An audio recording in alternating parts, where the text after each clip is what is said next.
The Kentucky Derby, the best 2 minutes in sports. Derby preview, Grande. This is one that's Todd Pletcher's entry with Mike Rapoli.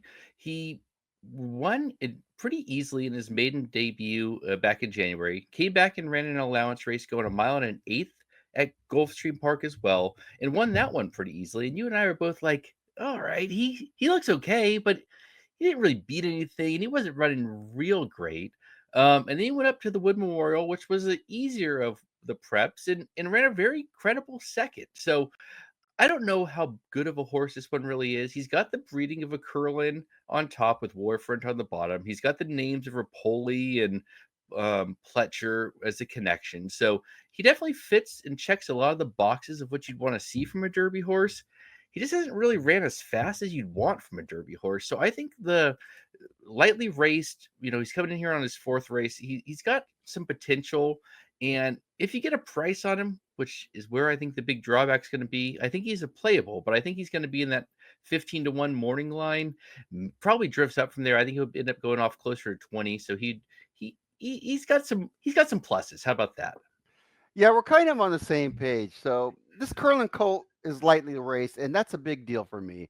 The Derby's only going to be his fourth race.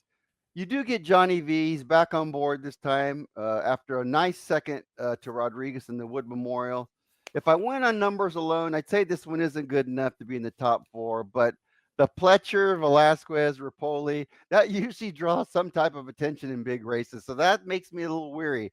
I do like his big long strides in the stretch, but it's kind of a bit of a slug, and I don't think he moves quite fast enough for the Kentucky Derby. I'm going to need more than 20-1 to consider this one in the top four, but it will be in the bottom half of the top four and not the top four. He's kind of a pass, but I'm waiting to see how he takes to the Churchill Downs dirt before I make a final decision.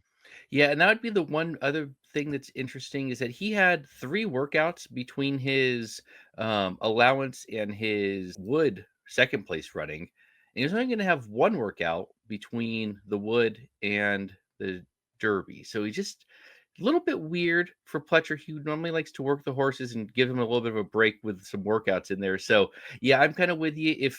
If he were a bigger price, he kind of fits in that kind of like, ooh, he could be sneaky, but there's no sneakiness about Rapoli and Pletcher. So he's like you say, I think he's the bottom half of the exotics there, trifecta super type. I agree with you. Okay, that's Grande.